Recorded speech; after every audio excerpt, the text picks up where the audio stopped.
Hello, I'm Robert Mackenzie, and welcome again to the University of Chicago campus. We're about to see part 3 of Milton Friedman's major television series, Free to Choose. What has emerged so far is that Dr. Friedman believes passionately that when people pursue their own economic self-interest, then in the long run, everyone is better off. That's why also he's so strongly opposed to government controls. Indeed, he believes America is hardly a free country because of the extent of government intervention in the economic lives of the people. Now, in this program, he traces how all this developed, from the crash of 1929, the Great Depression of the 1930s, and the legacy they both left.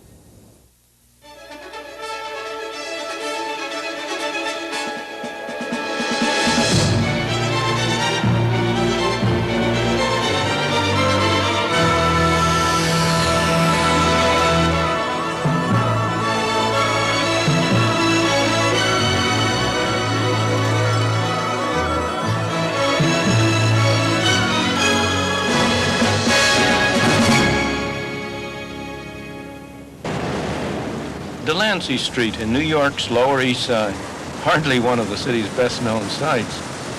Yet what happened in this street nearly 50 years ago continues to affect all of us today.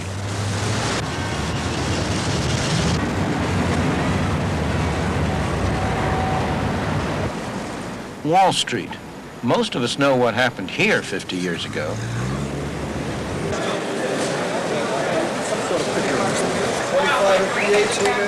Inside the stock exchange, on October 29, 1929, the market collapsed. It came to be known as Black Thursday. The Wall Street crash was followed by the worst depression in American history. That depression has been blamed on the failure of capitalism. It was no such thing, but the myth lives on. What really happened was very different. Although things looked healthy on the surface, business had begun to turn down in mid-1929. The crash intensified the recession. So did continuing bank failures in the South and Midwest.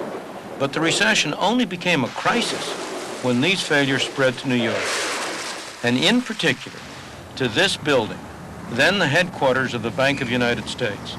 The failure of this bank had far-reaching effects, and it need never have happened. It was something of a historical accident that this particular bank played the role it did. Why did it fail? It was a perfectly good bank.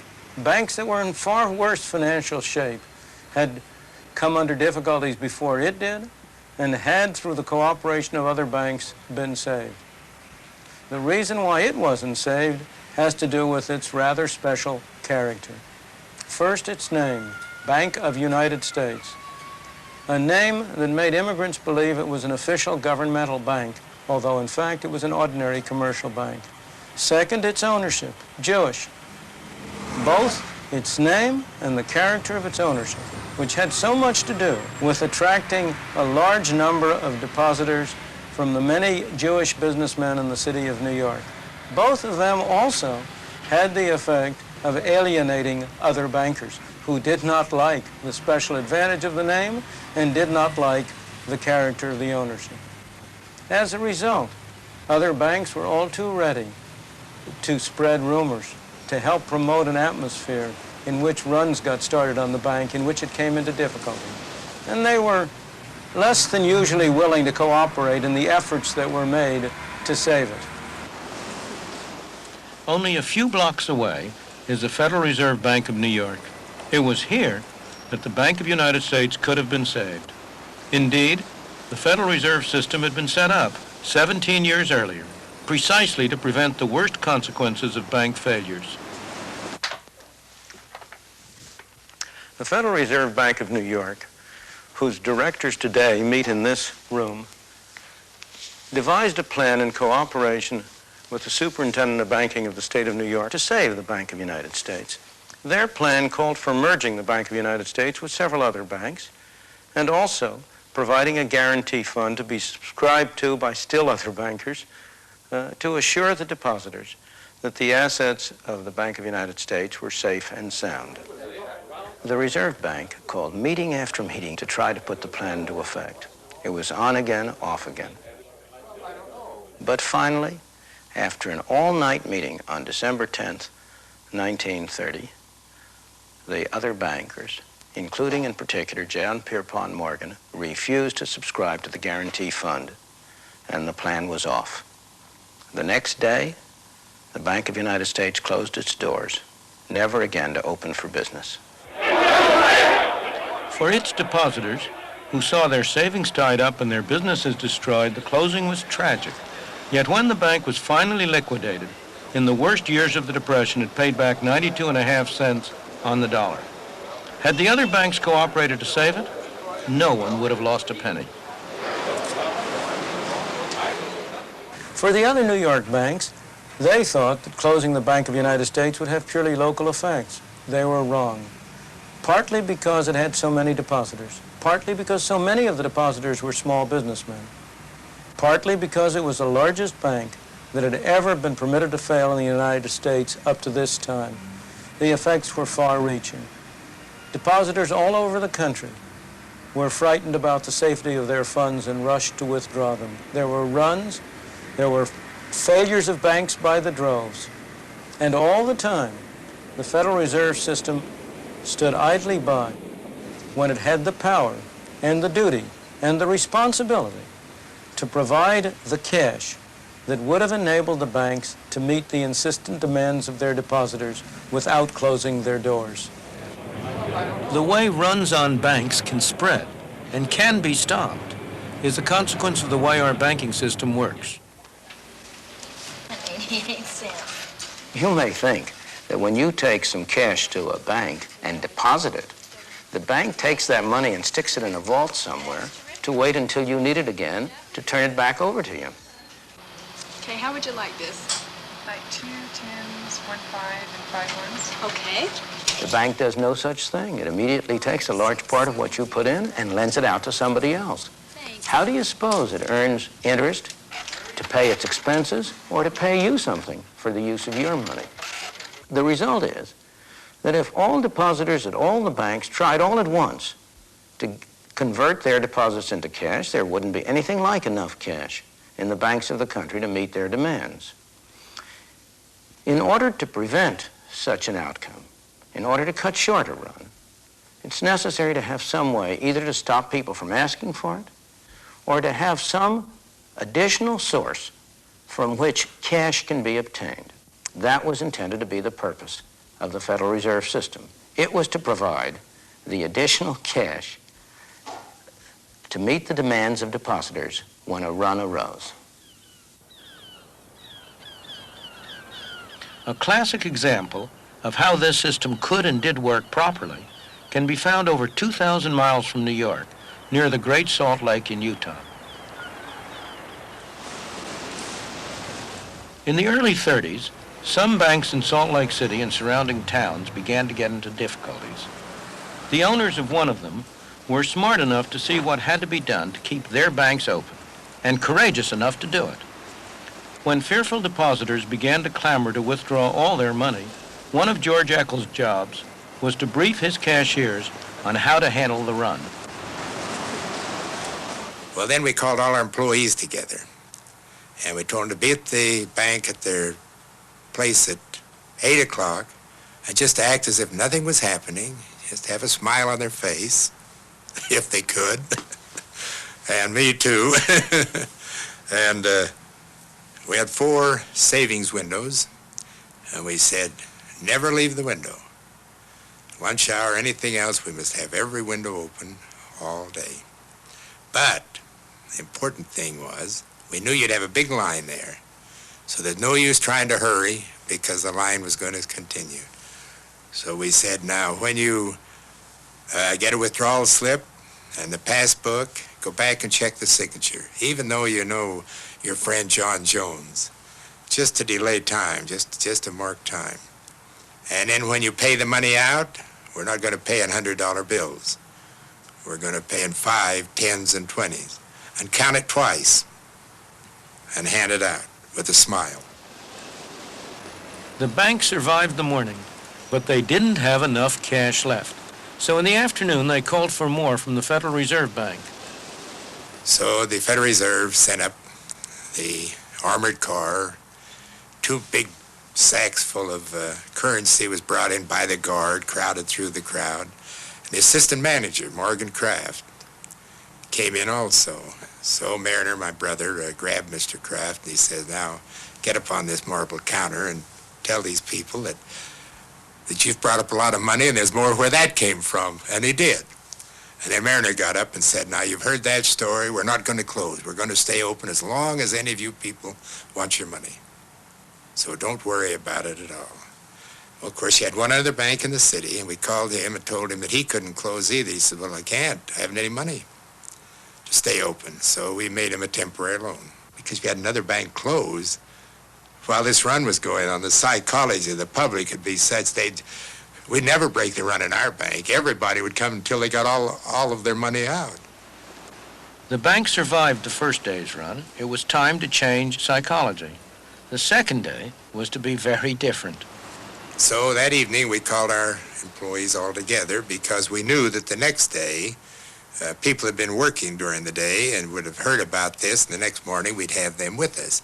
So we figured now we can't let a crowd build up in the lobby. So we told our tellers, I says, now you pay out this money just as fast as you can. So when anybody comes in the front door, they don't see a line. You pay out $100 bills. And don't let any line ever develop at your window. Well, it never did. So along about noontime, people were just coming and going in a normal fashion, and the run was over. It was all a question of reassuring the public that they could get their money. The Federal Reserve System was there to ensure that this happened by supplying cash to the banks. Why didn't this system prevent the Great Depression after 1929? Because from 1929 to 1930, after the stock market crash, the Federal Reserve System allowed the quantity of money to decline slowly, thereby throttling the monetary structure. By December 1930, the quantity of money had fallen by 3%, which may not seem much, but a growing economy needs additional money in order to prevent deflation and problems. Given this throttling of the monetary system, what happened after that was more or less inevitable. If the Bank of the United States had not happened to fail, some other bank would have been the victim. It would have failed and would have set off the runs. Once the runs started, the Federal Reserve could have prevented them from having the disastrous consequences they did by stepping in and providing the banking system in general, through creating new money, with the cash it needed to meet the demands of depositors. After all, once depositors start trying to take their money out of the banks, there is a strong tendency for the quantity of money to fall. Each dollar of cash which is withdrawn from a bank had been backing several dollars of deposits. If the Federal Reserve had stepped in, bought government securities on a large scale, provided the cash, the depositors would have found that they could get their money and they would have stopped asking for it. Ironically, the people at the New York Reserve Bank knew that this was the right policy. No one had advocated it more forcefully than Benjamin Strong, the first head of the bank. Tragically for America, he died 2 years before the real crisis. With the death of Benjamin Strong, a truly remarkable man who not only ran the New York Bank, but was also the key figure in the entire Federal Reserve System, a struggle for power broke out between New York, the other banks, and the board in Washington. New York lost, the other banks, and even more, the board in Washington won. That was a little noticed event, but it was the first step in that massive move of power to Washington that has dominated our lives ever since. Then and now, this building housed the U.S. Treasury Department, but at that time, the Federal Reserve Board also had its modest offices somewhere in the same building. The shift of power was sealed a few years later, when the board got its own magnificent temple a few blocks away from here on Constitution Avenue. Despite excellent advice from New York, the system refused to buy government bonds, something which would have provided cash to the commercial banks with which they could have met more easily the insistent demand of their depositors. Instead, believe it or not, the system stood idly by while banks crashed on all sides. As the head of one of the banks put it, the reserve system had to keep its powder dry for a real emergency. But if this wasn't an emergency, what was? As bank after bank closed, a chain reaction was in process, destroying money as it went.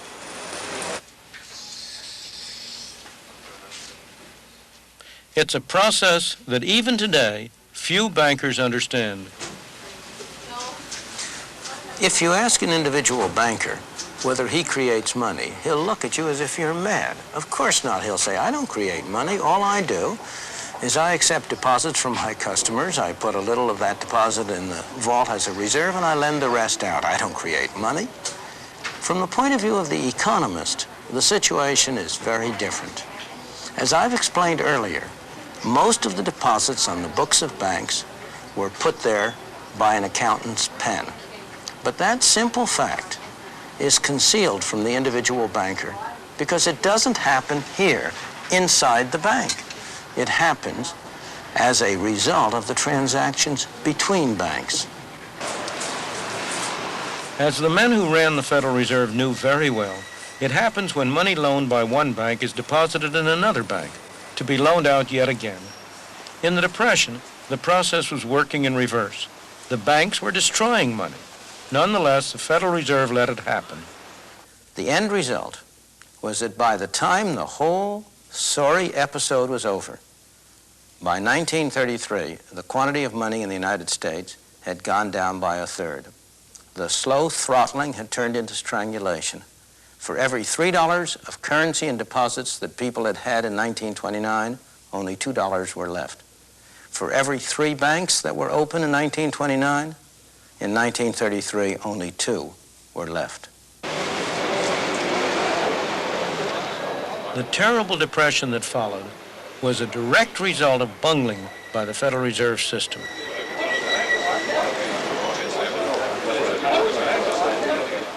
Their monetary policies stifled any hope of economic recovery.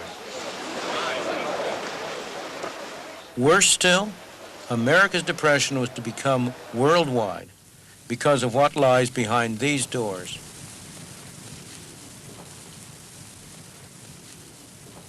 This is the vault of the Federal Reserve Bank of New York. Inside is the largest hoard of gold in the world.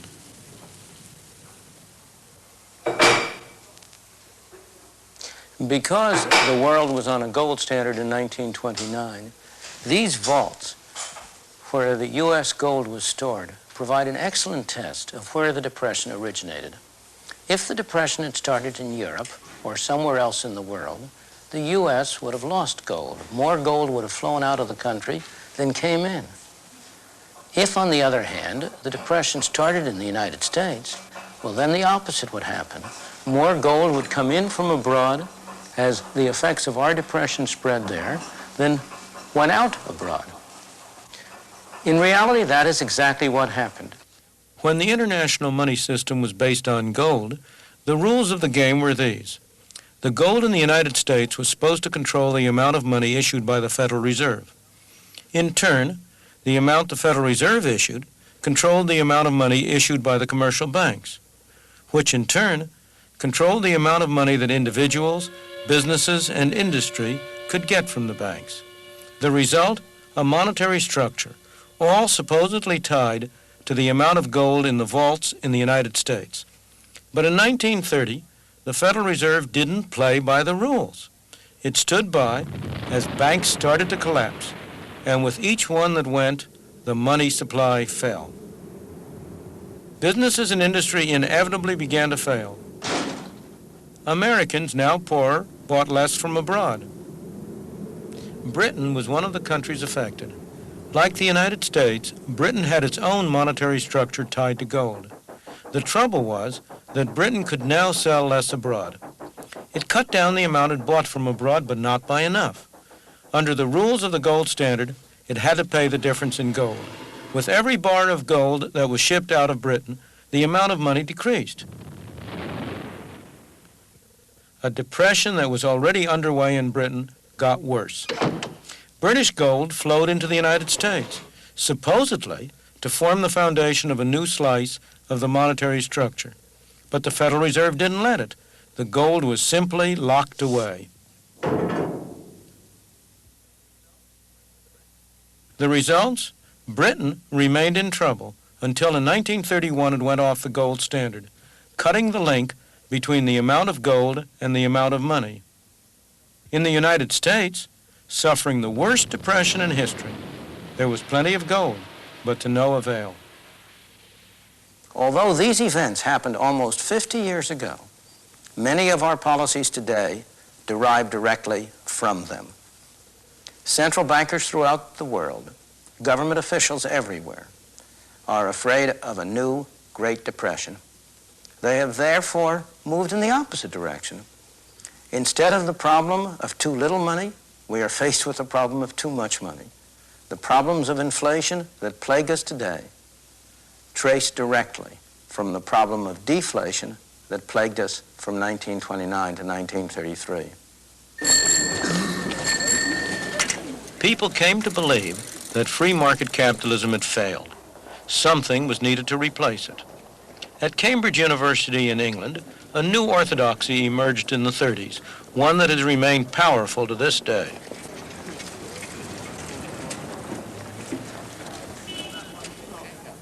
It owes its influence to the brilliance of one man. John Maynard Keynes was unquestionably one of the greatest economists of all time.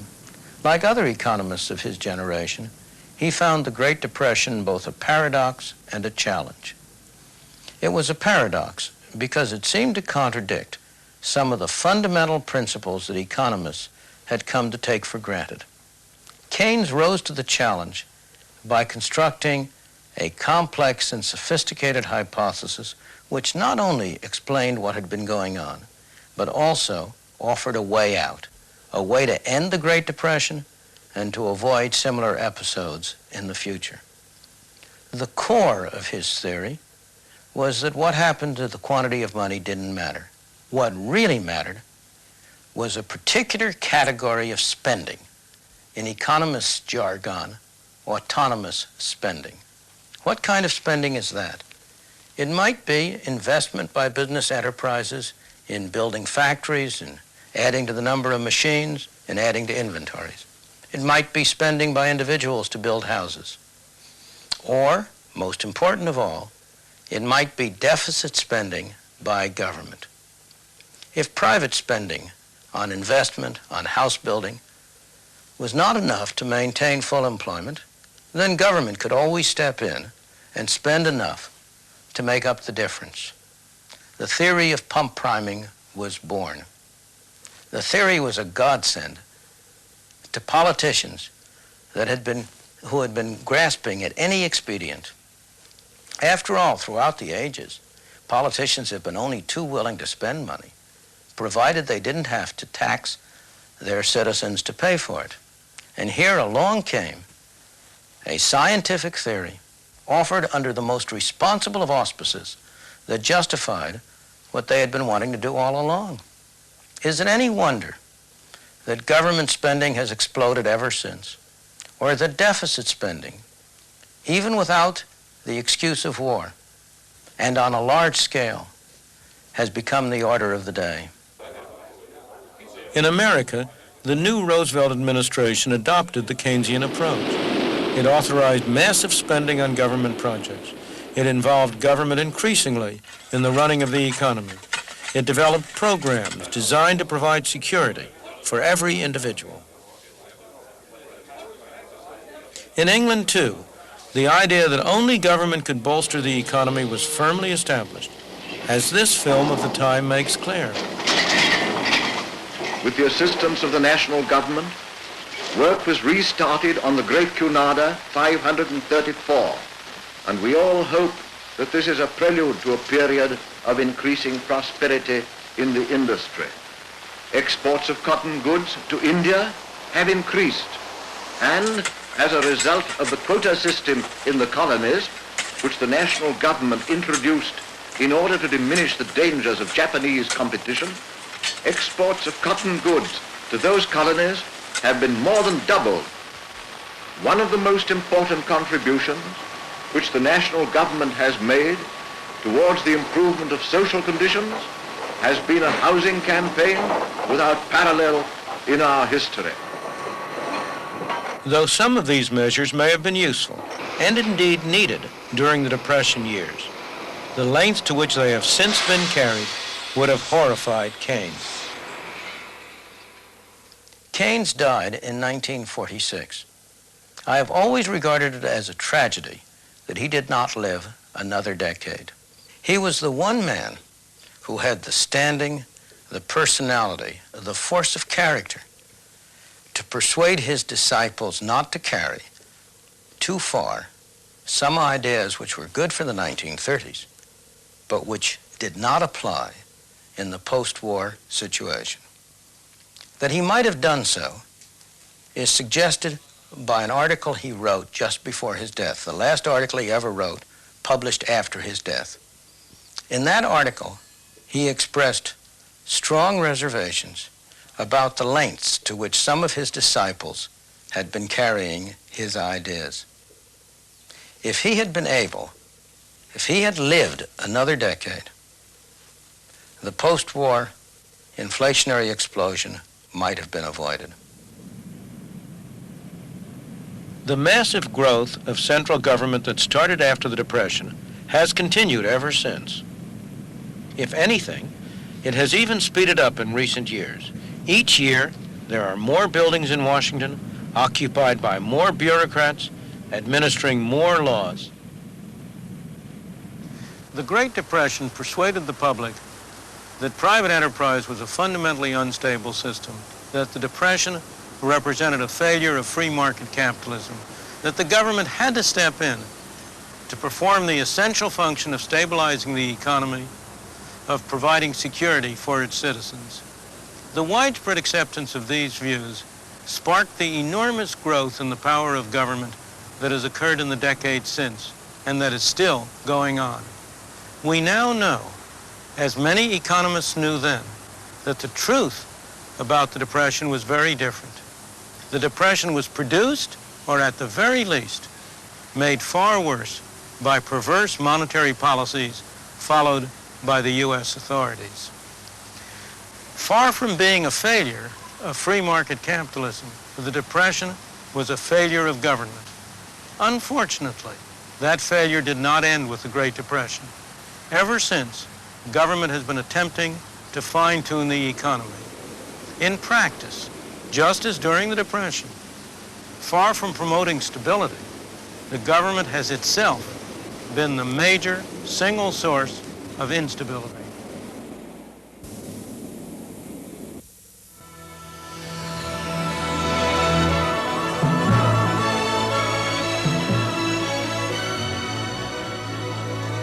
And now we join the invited guests here at the University of Chicago as they discuss Friedman's interpretation of those events and their implications for today. The 1929 crash, the succeeding calamities, were not the first of their kind. Capitalism has been subject to severe depressions since the beginning of the Industrial Revolution. This was the first time, however, government tried to intervene seriously. It did it very badly. The lesson I would draw is a very simple one. Government is unavoidable. The expectations of the public are proper. Government ought to do better. Oddly enough, government did do better until very, very recently, until I would say October 1973 even. Government did reasonably well in fulfilling the expectations of the public. I'm an unrepentant proponent of government intervention, intelligent government intervention, but I would describe much of the intervention which has followed the great 1929 crash as quite intelligent. Let's take a further look, though, at this argument that just as during the Depression, far from promoting stability, the government has itself been the major single source of instability. I don't think there is any stability this side of the graveyard. I don't think it matters what system you're working under. You're not going to have a level and hold it under any system with living human beings. Governments are larger now and therefore more of a source of an influence for good and for bad. And I think, like Mr. von Hoffman, that you can't get perfect stability. Given that you're going to have governments, given that there are legitimate functions of governments, there are also risks in having the government be as active as it is. Peter J. I think that government is a god that has failed. I think that we have too much of it and need less of it. I think it has failed to prevent both the modern forms of economic instability and the pre-war ones.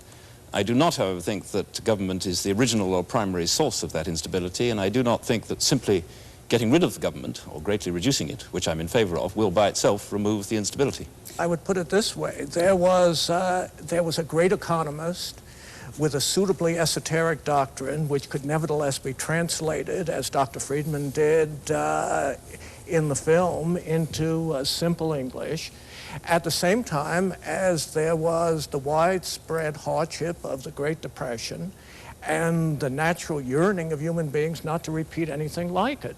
So you have a coincidence of an appropriate theory with an appropriate public sentiment, and I suppose the symbol in the United States was the passage in 1946 of the Employment Act of that year, which it was a weak measure, but it was nevertheless a public declaration of an obligation of government to do something about employment and economic prosperity, and a good thing too. Now that's really the crux of the matter. Do you agree it was a good thing too, that obligation was accepted by government at that stage? I think it's very important here to distinguish two completely different issues. There is the rather narrow issue as to whether Keynes was right or wrong in believing that you could stabilize the economy with regard to really one essential variable, unemployment, by a certain technique which he talked about. We may now think that he was wrong, but that's a quite separate issue from the broad political philosophical issue associated with socialism, associated with social democrats and many other so-called left-wing political thinkers, that the duty of government, so far as it can, is to concern itself not only with defense and law and order and the traditional things, but also with the social welfare and the economic welfare of a society. Now that's a broad philosophical... Was that a disaster, as Milton seemed to be implying, or was it a good and helpful and useful thing to happen? Well, that is one of the great, perhaps the greatest of all debates in political philosophy, as to whether or not it is right or is not right to believe that a society collectively should concern itself with these things and has the right, having concerned itself through law and through government and in other ways, to move to try to correct these things.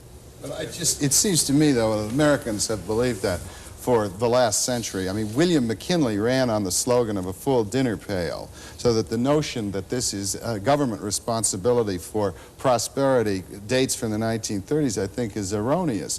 What I wonder about after having seen that film is this. We have, in 1929, we have the man who could have saved it dead 2 years, and in 1946, we've got the man who might have saved it dying. So what I have to ask is, are we doomed to find out the right answer only too late? Is it possible that for somebody who's recently died? Rummage through the morgue. Well, you asked No, the question. but I think the question is a very different one. And it goes to much of the discussion to this point. Everybody looks for the right man. You say government... You brought him up. Those men Yeah. at that time, Right. quite right. But a system which depends on the right man is a bad system. The Federal Reserve was a bad system because it depended on the right man working it. The idea of demand management, of the kind of thing we're talking about, where Keynes's death mattered, was a bad system because it depended on a particular man working it. The notion that the problem that Bob Cashman brought up, that the problem is not that government interferes, but it does it unintelligently, is again a demand for the right man, the man on the white horse who will know what to do. My whole view is very different. It's the system that's wrong, and that we've got to have a system, that the right way to accomplish these objectives is to have a system which doesn't depend on whether you happen to have the right man pushing the buttons at the right time, but which relies on establishing a framework within which an invisible hand, within which the activities of people all over are able jointly to produce the kind of result. It won't produce perfect stability, but it'll produce a far higher degree of stability, a far greater level of freedom, and a far greater level of prosperity than the kind of thing we've had with these governmental interventions. But somebody still has to design the system. You can't take the people out of it entirely unless you're in the grave, as of course, says. but that doesn't... But the question is, I mean, it's said that generals always fight the last war.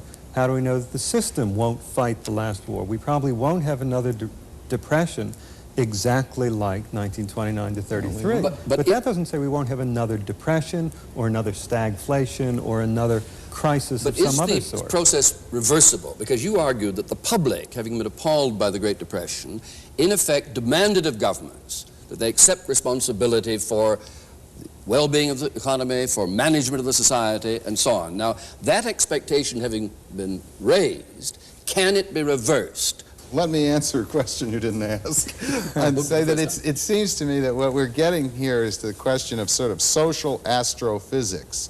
And that is, do we have an unseen hand, or are we on the war star where we are trying to design a computer that is going to take care of the navigation of this thing? In other words, it seems to me that that's our central question. Is there a mechanism that you can put right in the center of the spaceship that will operate regardless of who is the captain on the quarterdeck at any one moment in time? I don't think that's an economic question. I think that's a question that goes to religion. Ah, well, that's not on our agenda, actually. Why not? I boldly repeat the question, though. The expectation having been raised in the public mind, can you reverse this process where government is expected to produce the happy result?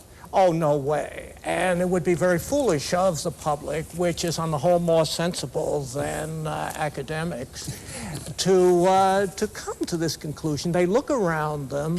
What do they see? They see a whole collection of visible hands attached to Exxon, other large corporations. These are not small, independent competitors jostling with each other for the patronage of the public. These are large organizations with substantial influence on their markets. Government's interference, clumsy as it often is an almost unavoidable response to the very visible manipulations of large organizations. If there's, again, you're an academic. We're talking about fact and history. Now, the history is that the growth of government has not been as a result of the things you're pointing out. It isn't the large corporations, it isn't the large unions, it isn't the technological development that has produced the major growth of government. The major growth of government in our time has come in the redistributive area. It's come in the area of designing programs which take from some people and give to others. We're not going to go into those here because we discuss those in our next two programs, which deal with exactly the question of whether the government intervention that was stimulated by the Great Depression has been a success or a failure. But to your point, the grounds that you give for greater government intervention have almost nothing whatsoever to do with the actual factual growth of government. Now, at the end of the war, immediately after World War II, it was thought that government was going to get involved, especially in Britain, in France, in central economic planning on a large scale. Because of the war experience, too, when government was very much involved. And in Germany and Japan as well. Germany and Japan as well. That is a war. Created a myth just as the Great Depression created a myth. Or rather reinforced the myth of government responsibility. Yes, but it created a different myth. This is a subject we don't discuss much in the film. We've discussed it in a book that we're bringing out with the same title to go along with the book. But the great myth that was created by the war was a myth that government was efficient. And it was, for wartime purposes, at least in Britain and the United States. It wasn't so efficient in Germany and the losing countries. But why was that a myth? It was a myth because it is one thing for government to plan and to control an economy for a single overriding objective, one solitary objective, win the war. It's a very different thing for government to control the economy for the many numerous tastes of all of us, of a very large number of people in a complex world. And you asked the question of whether people's opinions can be changed. Yes. I can't change their opinions, you can't change their opinions, but experience is changing their opinions. Is there anybody anywhere now who believes that government is an efficient way to run an industrial enterprise? I think your question, can you get the genie back into the bottle, is a very important one. It is undoubtedly true that in democratic countries there will be a public urge expressed through the political process for something to be done about anything that seems to be wrong. The one thing that inhibits that is the belief that it can't be done. There is no politically expressed desire for the government to do something about the weather because it is widely believed that the government does not control the weather. It was widely believed under the gold standard and pre-Keynes that there was nothing the government could do about the kind of economic trade cycle and depressions that we had before that time. Since then, it is very widely believed, Milton may believe, I may believe wrongly, but nonetheless it's very widely believed that that is now a manageable thing, and therefore the demand is expressed that unemployment should not rise too high, inflation should not rise too high, and so forth. That we should have a war on want or a war on poverty. Now, if you believe, as Milton does, and on this issue I agree with him, that in fact government cannot handle this issue, and you want to get that genie back into the bottle, you can't simply do it by authorities or pundits or academics or others saying, here is a new rule, the government will do nothing. It will not intervene, it will not perform, there will just be a simple monetary rule. You've got politically to persuade people that this is part of a system which they can understand, which will in fact deliver for them the minimal economic objectives that they have, which are basically high employment and stability of prices and one or two other things. Now, in order to do that, you've got to describe a political economic system which will in fact deliver that result. And they will not believe, and in my opinion they will rightly not believe, that simply going back to where we were or where we imagined that we were in 1930 or 1870 by withdrawing the government from the game and doing nothing else will produce that result, and they're right not to believe it. The kind of pristine view that you appear to be putting up of no government isn't really a consistent view. Because I'm not putting up a view of no government. I'm putting up a view of a limited government, limited to specific functions. How you impose the limits. Note that today the budget of HEW is 1.5 times the whole defense budget. That is not where the major growth of government has come. Whether we spend too little or too much on the military is a very arguable issue which I'm not competent to discuss. Yeah, okay. But it is not the cutting edge of the dispute that we're engaged in. That cutting edge is on all these other functions which government has increasingly taken on its shoulders. How do you get from here to there? By persuading people to do it and by doing it gradually. You do not get it overnight. CAB was a very, very persuasive element on getting rid of one branch of regulation. The failure of government to produce the full employment and the stable prices that was promised is another. You know, whom are we kidding? Is there anybody around anymore who really believes that government knows how to prevent, by its present methods, inflation or unemployment? We've had increasing inflation. We've had increasing unemployment, not only in the United States. We know this government doesn't. It seems to me that we're talking about at least 4 kinds of government intervention of differing popularity among the public. One is redistributive via the Social Security system and so on, and lots of that is popular. Welfare is unpopular, but Social Security is quite popular. Medicare has a mixed reputation, Medicaid a bad reputation. The redistributive system is a mixed bag from the public standpoint. Another kind of intervention deals with unemployment, a third kind deals with prices, and a fourth kind deals with regulation. Now, again, there is a cry about regulation, which itself breaks down, it seems to me, into 2 parts. Partly a safety kind of thing, partly an economic kind of thing. I doubt that the public is prepared, for example, to eliminate the Food and Drug Administration. Take the way of trying to smooth out the business cycle. All right, now wait on that. I think that the record of doing this in its clumsy way, Republicans, Democrats, assorted administrations in England and elsewhere, between 1945 and 1973 was quite good. Average unemployment during this considerable span of years was lower than it had been probably in any previous spell of modern economic history. Inflation was not a persistent problem in this. Now, I would say, putting the claim at a very modest one, that Keynesian intervention, if we use that as a label, worked pretty well for a whole generation. Now, anything that works well for a whole generation isn't entirely bad.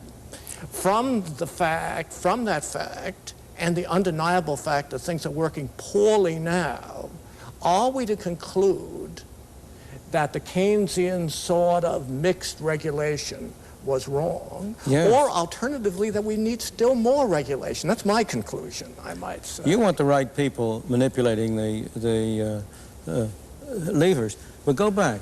Memory smooths things out. If you really look at that 25-year period you're talking about, it was not a period of stability. It was a period that was punctuated by the very sharp inflation of the Korean War, It was a period that was punctuated by 3 recessions in the course of about 8 years in the 50s and early 60s. It was a period in which you had inflation really starting to go from creeping to running in the latter 60s. It was a period which laid the groundwork for the kind of situation in which we are now, where you have both higher unemployment and higher inflation. It was Well, I mean, there were these movements, as we say, but they weren't the movements like the 1930s. There was a recession in 58. Yes, we all called it a recession. We all worried about it and so on, but it was a small thing, little potatoes. The same thing was true in earlier periods between the Great Depressions.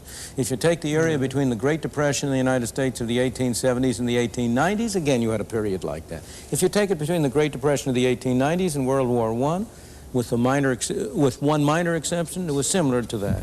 So that what you have, and this is a historical fact, is that except for the Great Depressions, all of which are linked to monetary collapses and to governmental involvement, in the interim period, the society has been reasonably stable.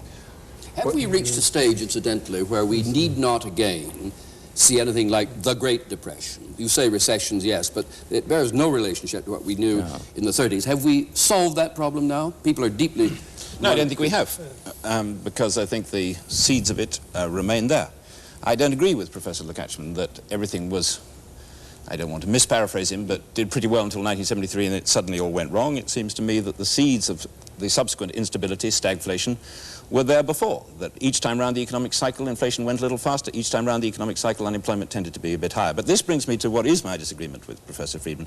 I agree with him that government has failed to correct, and is bound to fail to correct, that instability. I do not agree with him that it is the root cause of that instability, or that simply removing or containing the government will remove that instability, because his constitution, and I agree with all the things he wants to put into it, but I want to put more into it, leaves big capital entirely free to operate. Now, he doesn't mind that.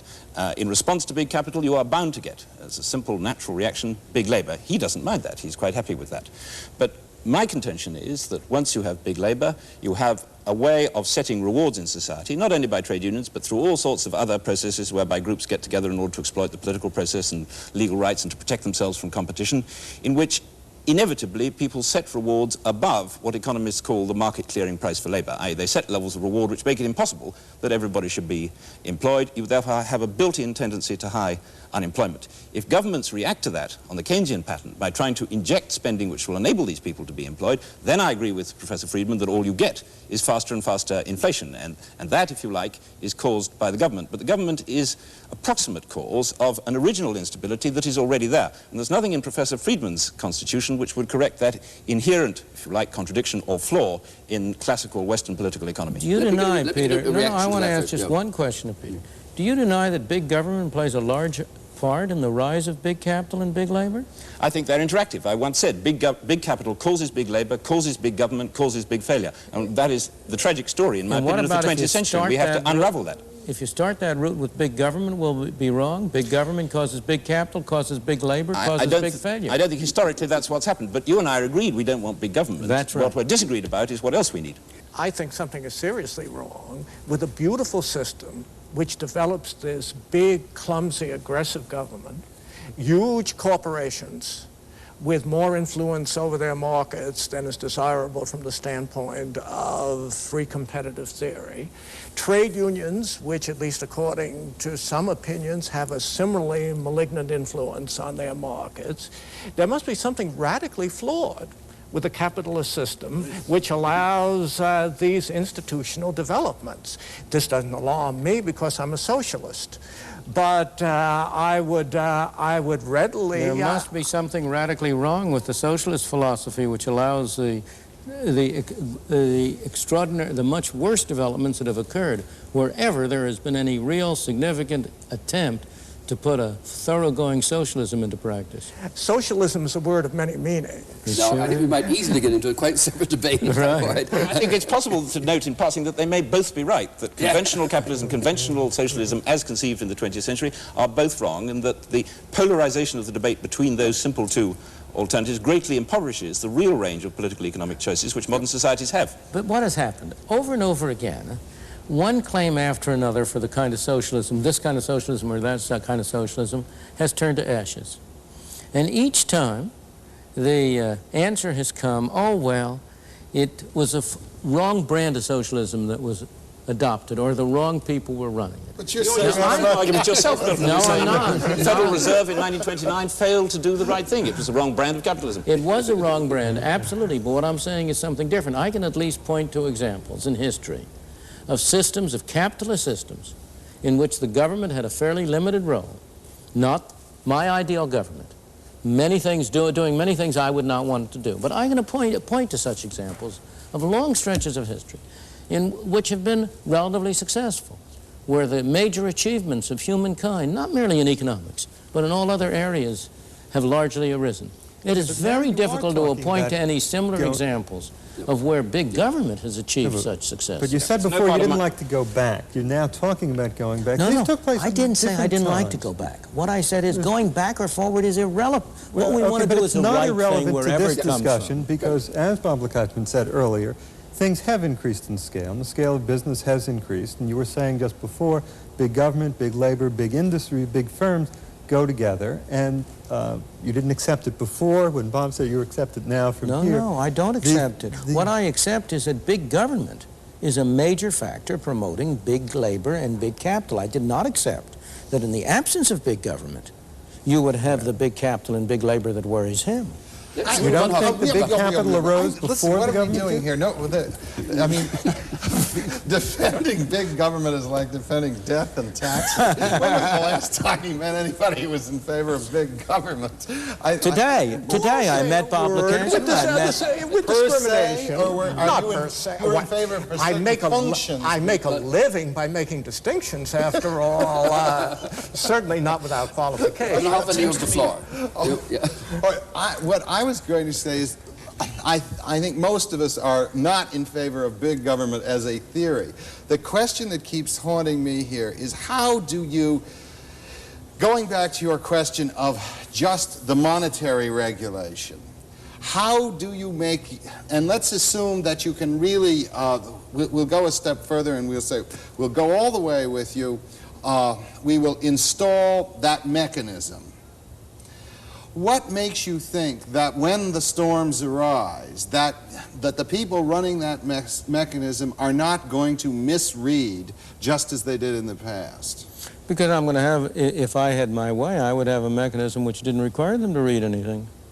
In other words, simply a money formula. Absolutely. It is cranked out in relation to the GNP regardless. Right. The question is, how are you going to keep them tampering with this black box? That you have a thing... I'm not going to have a black box. I'm going to have a very visible system. I've written out it, as you know. I know. Developed at great length the precise details of what I would do. It will calculate this, but then there's going to be someone who'll come in, the people that you dislike will say, but we could do it a little bit better by doing it this way or that way. Of course. How will you keep them from doing it? Well, in the only way in which you can do it in a democratic society, by establishing both a written and an unwritten, and the unwritten is just as important as the written, an unwritten constitution on the part of the public at large, an acceptance of the view that this is not what people in government ought to be doing. That their sacred measure of... Well, if you want, but not necessarily sacred in a theological sense. No, but unfair criticism Professor Friedman says he's a bad doctor because people won't actually take his medicine. I mean, that is not fair, but it does seem to me, and I say it again,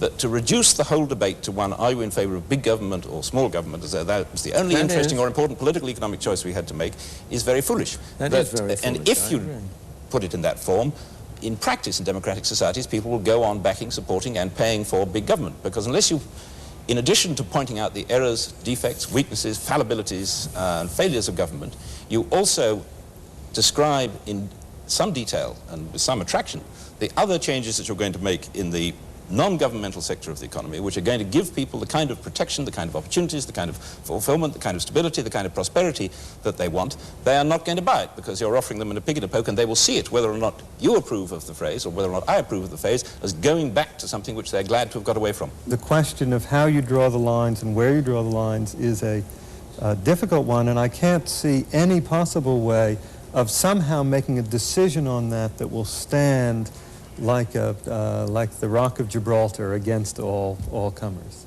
I don't think that the public is going to, nor should it, choose ideologically. I think it's going to favor and disfavor certain activities of government out of its experience, by its perception of what's good in its own interests and so on. And I don't preclude the possibility that there will be a different mixture of perceptions by the public, which will lead to a shift in the functions of government. But I think it's at least as possible that after the shift occurs, government will be perceived to have more functions as that it will have fewer functions. It seems to me also that you could have the monetary policy that you're talking about and have the very big HEW, et cetera, and more easily. Unfortunately, you're right. Now, could you dilate on that? No, I meant it, seriously. I agree with you. I agree with Nick. So these are separable issues.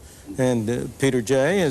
will agree with that, too. In fact, he and I are in almost complete agreement on the desirable monetary policy. Where we differ is on these other policies. And there is certainly no doubt that you could have an essentially automatic stabilizing monetary policy of the kind which I've suggested, of a fixed rate of monetary growth, no discretionary intervention for cyclical purposes, and at the same time have a very big government on HEW, have all sorts of regulation, have tariffs and all other things.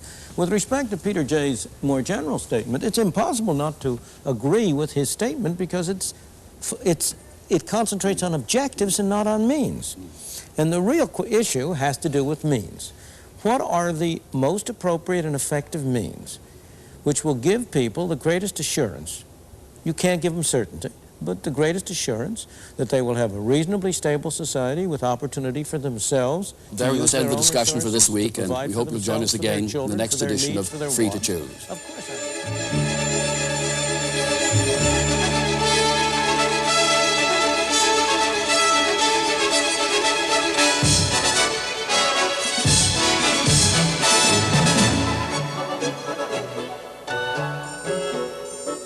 Next week, does the government's welfare system really help the poor and needy, or is it a scandalous waste of taxpayers' money? Is HEW an instrument of a compassionate society, or is it the symptom of an over-governed bureaucratic jungle? Don't miss Part 4 of Free to Choose next week.